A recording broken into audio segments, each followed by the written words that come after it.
Question ये है कि पॉइंट ए और बी के बीच इक्विवेलेंट बैटरी फाइंड करना है, तो इसको प्रोसीड करते हैं। मान लेते हैं कि पॉइंट ए और बी के बीच जो इक्विवेलेंट बैटरी है उसका ईएमएफ जाई है और जो इंटरनल रेजिस्टेंस है वो कैपिटल आर है। ठीक है, तो हमें जाई और कैपिटल आर की वैल्यू फाइंड करनी है। मतलब ये सर्किट और ये सर्किट दोनों बिल्कुल इक्विवेलेंट हैं। इस सर्किट को हम इस सर्किट से कंप्लीटली रिप्लेस कर सकते हैं क्योंकि दोनों इक्विवेलेंट बैटरी हैं। ठीक है, दोनों में जो ईएमएफ है वो सेम है और अगेन दोनों में जो इंटरनल रेजिस्टेंस है वो भी सेम है और हमें जाई और आर दोनों की वैल्यू फाइंड करनी है। तो यहाँ पर ये जो सर्किट है वो एक इन्फिनाइट सर्किट है। तो कॉन्सेप्ट ये है कि अगर हम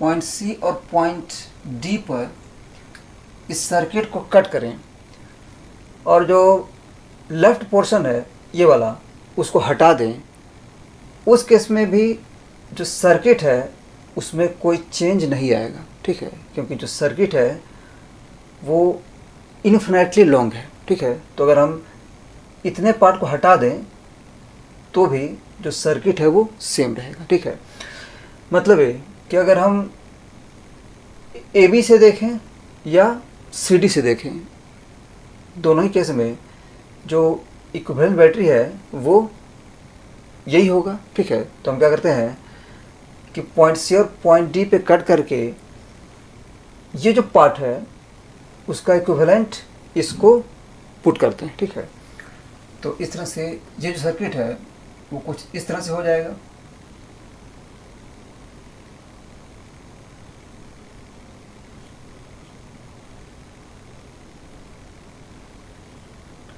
this is point A, this is point B, ये 4R है, this is psi comma R. ठीक है, यहाँ पर है पॉइंट सी और यहाँ पर है पॉइंट डी।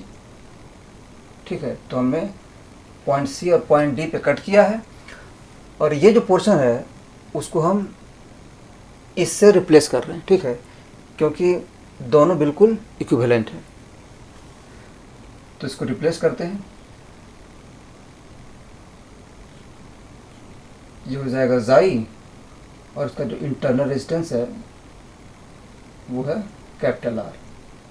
ठीक है, तो अगेन इस सर्किट में और इस सर्किट में कोई डिफरेंस नहीं है। अब हम क्या करेंगे कि इन दोनों को इक्विवेलेंट करेंगे। ठीक है, क्योंकि ये सर्किट इसके इक्विवेलेंट है और ये सर्किट अगेन इसके इक्विवेलेंट है, तो इस तरह से ये दोनों अगेन इक्विवेलेंट है। ठीक है, तो पहले हम क्या करेंगे कि दोनों में जो इंटरनल रेजिस्टेंस है उसको इक्वेट करेंगे। देख सकते हैं कि पॉइंट ए और बी के क्रॉस जो रेजिस्टेंस है वो कैपिटल आर है। ठीक है, रेजिस्टेंस फाइंड करने के लिए हम क्या करते हैं कि जो बैटरी है उसको शॉर्ट सर्किट कर देते हैं।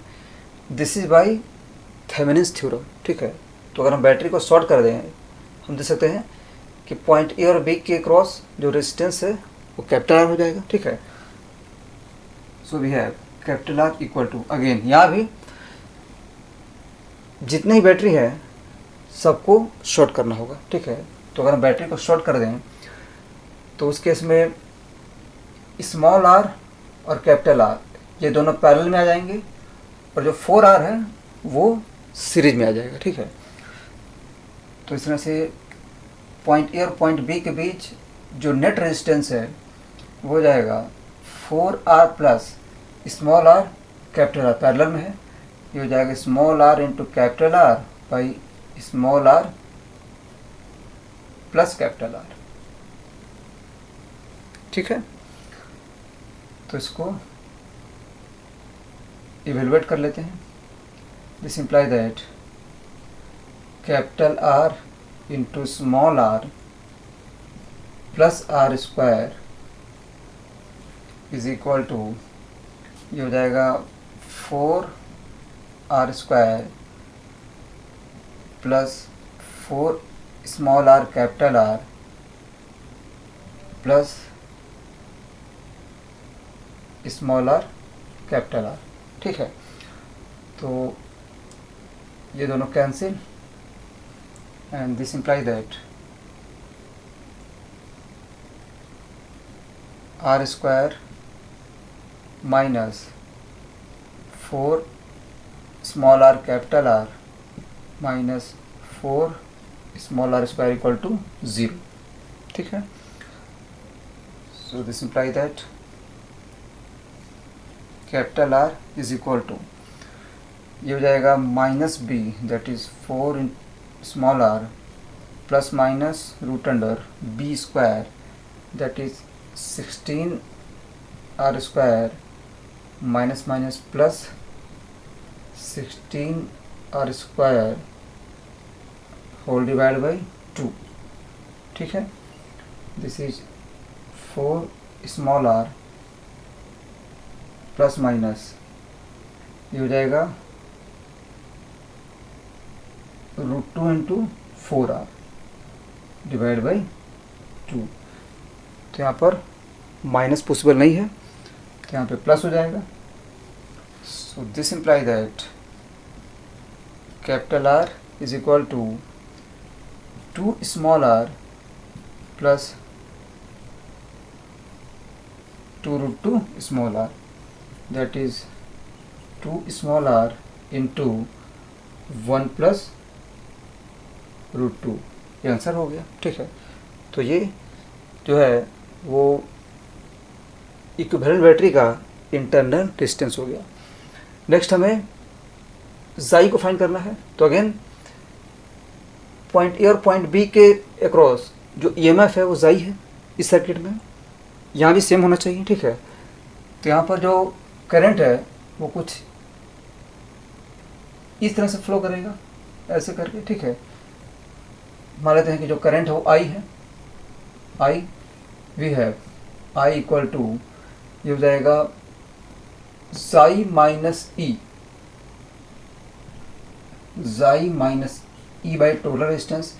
तो इस लूप में जो टोटल रेजिस्टेंस है वो capital R plus small r है, capital R plus small r।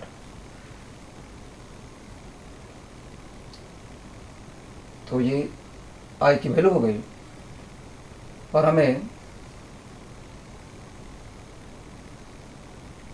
इन दोनों पॉइंट के क्रॉस ये में फाइंड करना है। तो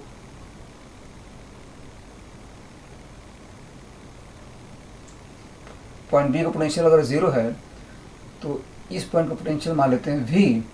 सो V must be equal to जाई। ठीक है, क्योंकि ये जो रेजिस्टेंस है उसमें करंट फ्लो नहीं कर रहा है, तो पॉइंट ए का जो पोटेंशियल है वो भी V के इक्वल हो जाएगा और इस तरह से जाई जो है वो V के इक्वल हो जाएगा। तो V की वैल्यू हो जाएगी E plus I into small r, I into small r। ठीक है, क्योंकि जो करंट है वो ऐसे फ्लो कर रहा है, तो हम करंट के अपोजिट डायरेक्शन में मूव करेंगे तो जो पोटेंशियल डिफरेंस है वो इंक्रीज करेगा। ठीक है, तो बैटरी की वजह से पोटेंशियल ई से इंक्रीज किया है और जो इंटरनल रेजिस्टेंस है उसकी वजह से पोटेंशियल आई आर से इंक्रीज करेगा। So we have V equal to E plus I R. ठीक है, E plus I into R, this is R into psi minus E divide by capital R plus small r, capital R plus small r, and this is equal to xi. So we have xi equal to E plus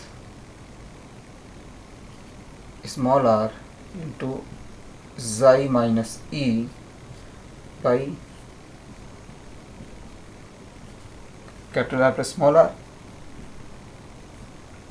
This imply that, तो इसको multiply करते हैं, ये हो जाएगा xi into capital R plus xi into small R equal to E into capital R plus E into small are